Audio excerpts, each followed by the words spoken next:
আল্লাহ রাব্বুল আলামিন পবিত্র কোরআনুল কারীমের মধ্যে বলছে কয় প্রকার মানুষকে ভালোবাসে? 8 প্রকার মানুষকে ভালোবাসে। দেখি এই 8 প্রকার মানুষের কাতারে, 8 প্রকার মানুষের শ্রেণীবিন্যাসে এই এলাকার মানুষ আমি সহ আমরা আছি কিনা একটু যাচাই করি। হ্যাঁ, আল্লাহ রাব্বুল আলামিন সূরা বাকারা আয়াত নাম্বার 195 রব্বুল আলামিন বলেন ওয়া আহসিনু ইন্নাল্লাহা ইউহিব্বুল মুহসিনিন। আল্লাহু আকবার। রব্বি কারীম বলেন আর তোমরা ইহসান করো, দয়া করো, অনুগ্রহ করো, অনুকম্পা করো। আর আল্লাহ রাব্বুল আলামিন অনুগ্রহকারীদেরকে, ইহসানকারীদেরকে ভালোবাসেন। বলে সুবহানাল্লাহ। 1 নাম্বার আল্লাহ রাব্বুল আলামিন ভালোবাসেন ওই ব্যক্তিগুলোকে যারা নাকি ইহসান করে, অনুগ্রহ করে, দয়া করে। যারা দয়া করে, অনুকম্পা করে, এই ব্যক্তিগুলোকে ভালোবাসেন। তিনি হলেন কে? সন্দেহ আছে? আয়াত নাম্বার 195 সূরা বাকারা ওয়া আহসিনু আমরের সিগা, আদেশ সূচক বাক্য। রব্বুল আলামিন বললেন তোমরা ইহসান করো, অনুগ্রহ করো। প্রশ্ন হচ্ছে এখন অনুগ্রহ করব কোথায়, ইহসান করব কোথায়, দয়া দেখাবো কাকে? প্রশ্ন আছে না নাই? একজন ব্যক্তি ঘুষ লেনদেন করছে, একজন ব্যক্তি খাদ্যে ভেজাল মিশাচ্ছে, একজন ব্যক্তি ওজনে কম দিচ্ছে, একজন ব্যক্তি আল কাটার সময় টানা হেসরা করছে, নিজের দিকে চাক কেটে বেশি করে কেটে নিচ্ছে। এমন অপরাধ সমাজে আছে না নাই? কথা বলেন, আছে না নাই? না, এই অপরাধগুলোর সাথে আমরা প্রত্যেকেই জড়িত বিভিন্ন ভাবে, তাই না? খাদ্যে ভেজাল মিশানো যাবে, ওজনে কম দেওয়া, আইল ঠেলাঠেলি করা যাবে, অন্যায় করা যাবে না। কিন্তু আমার চক্ষুদয়, আল্লাহ তাআলা নিয়ামত ভরা দুটা চক্ষুদয় দিয়েছেন, চোখের পাওয়ার দেখেন। আল্লাহ রাব্বুল আলামিন দুটা যে চক্ষু দান করেছেন, বিজ্ঞান বলছে এক নিমিষে, এক মুহূর্তে আমরা যখন কোনো দিকে তাকাই, যত দূর তাকাই, এই তাকানোর জায়গাটা যদি আমরা পা দিয়ে হাঁটতে চাই তাহলে 80 কিলোমিটার কমপক্ষে হাঁটতে হবে। বলেন সুবহানাল্লাহ।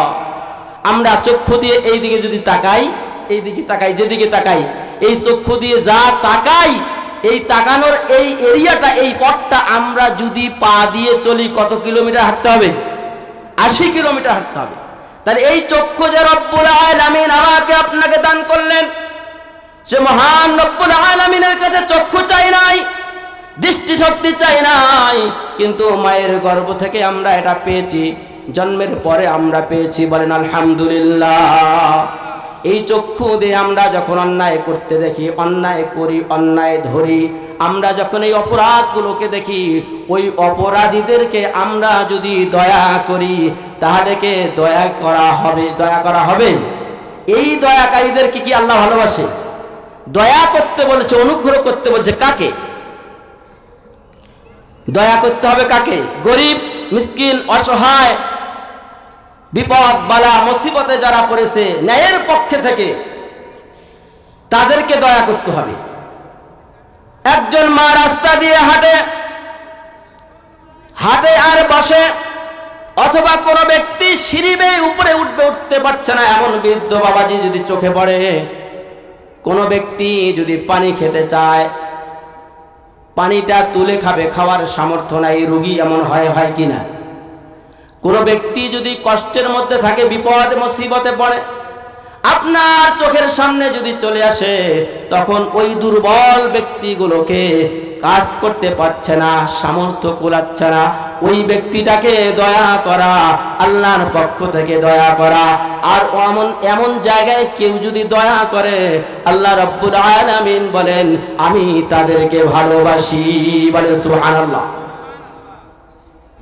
বিপদ বালা মুসিবত যারা যেখানে যখন পড়ে, তাদেরকে দয়া করতে হবে। এখন অন্যায়কারীকে যদি আপনি বলেন যে সে অন্যায় করেছে, আমি অনুগ্রহ, অনুকম্পা, দয়া দেখিয়ে তাকে বাঁচিয়ে দিলাম, অপরাধীকে ধরাই দিলাম না, অপরাধীকে গোপন করে ফেললাম, তাহলে অপরাধ বাড়বে না কমবে? কথা বলেন, বাড়বে না কমবে?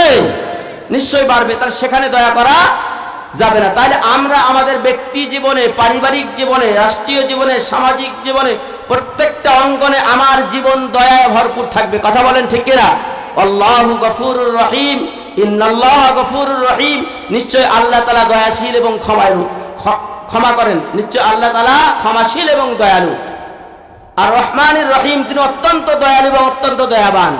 সূরা ফাতিহা আমরা পড়ি না? তা আল্লাহ রাব্বুল আলামিন আমাদেরকে দয়া করেন। আল্লাহ রাব্বুল আলামিন কাফের, মুশরিক, বেদিন ইত্যাদি ঈমানদার, বেঈমান, ফাসিক, ফুসাক সবাইকে দয়া করে পৃথিবীতে বাঁচিয়ে রাখছে। সেটা আল্লাহ তাআলার ইখতিয়ার। কিন্তু আমি আপনি দয়া করতে গেলে আমাকে আপনাকে ভাবতে হবে যে আমার দয়া করাটা ঠিক আছে না নাই। কথা বলেন ঠিক কিনা? একজন ব্যক্তি একটা মনে করেন যে রাস্তার গাছ কাটছে, আপনি তাকে সহযোগিতা করলেন, তাকে দয়া করলেন যে ও কাটতে পারতেছে না, অথচ রাস্তার কাটা অপরাধ, সামাজিকভাবে অপরাধ, কিন্তু আপনি সেখানে দয়া করলেন ওই ব্যক্তি, ও কাটতে পারছে না, সহযোগিতা চাচ্ছে, আপনি তাকে সহযোগিতা করলেন। তাহলে ওইখানে দয়া করা আপনার ঠিক হবে? তাহলে দয়া করতে হবে কোথায়? যেখানে আল্লাহ পাক দয়া করতে বলেছে সেখানে দয়া করতে হবে। তাহলে আল্লাহ রাব্বুল আলামিন এক নম্বরে ভালোবাসে কাদেরকে? যারা অনুগ্রহকারী, দয়াকারী, রোগীর কাছে দয়া করে, বিপদ মুসিবতে পড়লে দয়া করে, যারা অভাব অনটনে কেউ পড়লে সাহায্যের হাত বাড়িয়ে দিয়ে অনুগ্রহ অনুকম্পা করে, এই ব্যক্তিগুলোকে দয়া করা আল্লাহর পক্ষ থেকে দয়াশীল হওয়া যায়। আর দয়াশীল ব্যক্তিদেরকে ভালোবাসেন তিনি কে? জোরে বলেন তিনি কে? আমরা দয়াশীল হতে রাজি আছি তো ইনশাআল্লাহ। অপরাধীদেরকে দয়া করে আমরা বাঁচিয়ে দেব না, বরং ন্যায়ের পক্ষে যারা থাকে তাদেরকে আমরা দয়া করে সর্বক্ষণ তাদের পাশে থাকবো ইনশাআল্লাহ। 2 নম্বরে আল্লাহ রাব্বুল আলামিন ভালোবাসেন ওই ব্যক্তিদেরকে, ইন্নাল্লাহা ইউহিব্বুত তাওয়াবিন। আল্লাহু আকবার। আল্লাহ রাব্বুল আলামিন সূরা বাকারা 222 নম্বর আয়াত, 222 নম্বর আয়াতাংশ আল্লাহ তাআলা বলেন, আমি আল্লাহ রাব্বুল আলামিন তাদেরকে ভালোবাসি যারা তওবা করে, তওবাকারীদেরকে ভালোবাসে। 2 নম্বরে ভালোবাসে আল্লাহ কাদেরকে? যারা তওবাকারী। তওবা এখন কি জিনিস? তওবা হচ্ছে ভুল করলে ভুলের স্বীকারোক্তি দিয়ে আল্লাহর কাছে ক্ষমা চাওয়া, বাংলা কথা। বুঝতে পেরেছেন? আচ্ছা, আমরা ভুল করি না? আমরা কি ভুলের ঊর্ধ্বে কেউ আছি? কথা বলেন। আমরা ভুলের ঊর্ধ্বে কেউ নাই। আমরা ভুল করি, এটা স্বাভাবিক। আমাদের জীবন ভুল দিয়ে সাজা, ভুল দিয়ে ভরা, ভুলে ভ্রান্তিতে আমাদের জীবন এলোমেলো, অগুছালো। আমাদের জন্মের পর 7 বছর পর্যন্ত মাফ অপরাধ করলে, এরপরে ফরজ ইবাদত হয়েছে আমাদের জন্য নামাজ, আমরা বহুবার করি নাই, বহু বছর পড়ি নাই। আমি পড়েছি তো আমার সন্তান পড়ে নাই, আমি পড়েছি তো আমার বাপ মা পড়ে নাই। আমরা অপরাধের সাথে বিভিন্নভাবে জড়িত। কথা বলেন ঠিক কিনা? আমরা ভুলের ঊর্ধ্বে কেউ নেই। কথা বলেন, আমরা ভুলের ঊর্ধ্বে কেউ আছি? তাহলে আল্লাহ রাব্বুল আলামিন বলছে যে নিশ্চয় আল্লাহ তাআলা তাওবাকারীদেরকে ভালোবাসে। আমরা ভুল যদি স্বীকার করি আল্লাহর কাছে, লজ্জার কোনো কারণ আছে? আমরা যদি স্বীকার করি রব্বের কাছে যে আল্লাহ আমি ভুল করেছি, ভুল করি, আমি ভুল করব, আল্লাহ তুমি আমাকে ক্ষমা করে দাও, আমরা এই মাপ চাইতে পারবো কি পারবো না? কথা বলেন, পারবো কি পারবো না? আমাদেরকে মাপ চাইতে হবে। কথাটা দেখেন যে এই 8টি আয়াতে মজার বিষয় হচ্ছে আল্লাহ তাআলা অনেক জায়গায় আল্লাহ তাআলা বলছে যে আমি তাওবাকারীদের সাথে আছি, আমি ধৈর্যশীলদের সাথে আছি, কিন্তু আমি ধৈর্যশীলদেরকে পছন্দ করি। আর এই আয়াতে কারিমাগুলিতে বলছে আল্লাহ পাক যে আমি ধৈর্যশীলদেরকে ভালোবাসি, আমি তাওবাকারীদেরকে ভালোবাসি। ইউহিব্বু, এটা মুজারের সিগা, আরবি গ্রামার অনুযায়ী এটা আপনার বর্তমান এবং ভবিষ্যৎ দুইটার অর্থ দেয়, প্রেজেন্ট এবং ফিউচার, বর্তমান এবং কি ভবিষ্যৎ, দুইটা কালের অর্থ দেয় আরবিতে। ইউহিব্বু এই শব্দটা পুরা কোরআনুল কারীমের মধ্যে 8 জায়গায় ব্যবহার হয়েছে। কয় জায়গায়? 8 জায়গায় ব্যবহার হয়েছে। তার মধ্যে 2 নাম্বার শব্দটা আমি আপনাদেরকে বলছি, ইন্নাল্লাহা ইউহিব্বুত তাওয়াবিন, যে আল্লাহ তাআলা বলছেন যে নিশ্চয় আমি তাওবাকারীদেরকে ভালোবাসি। ভুল করার পরে যারা স্বীকারোক্তি দেয় এমন ব্যক্তিগুলোকে, এমন চরিত্রের মানুষগুলোকে আমি আল্লাহ পাক ভালোবাসি। বলেন না সুবহানাল্লাহ বিহামদিহি। তাহলে আমরা আমাদের জীবনের ভুলের কথা স্মরণ করে আমরা মাপ চাইতে পারবো না ইনশাআল্লাহ? আল্লাহ তাআলার কাছে মাপ চাইতে পারবো না? পারবো ইনশাআল্লাহ। যারা তওবা করে না তাদেরকে বলা হয়েছে জালেমের সাথে তুলনা করেছে আল্লাহ পাক। আল্লাহ রাব্বুল আলামিন সূরা হুজুরাত 11 নম্বর আয়াত আল্লাহ পাক বলেন ওয়ামান লাম ইয়াতুব ফাউলাইকা হুমুল যালিমুন। আল্লাহু আকবার। আল্লাহ রাব্বুল আলামিন বলছেন তারা জালিম যারা তওবা করে না, ভুল করার পরে যারা ফিরে আসে না, স্বীকার করে না, ইস্তিগফার পড়ে না, আল্লাহর কাছে মস্তক অবনত চিত্তে সেজদারত অবস্থা আল্লাহর কাছে মাপ চায় না, আল্লাহর কাছে ছোট হয় না, ওই ব্যক্তিগুলো হলো জালিম। কার ঘোষণা?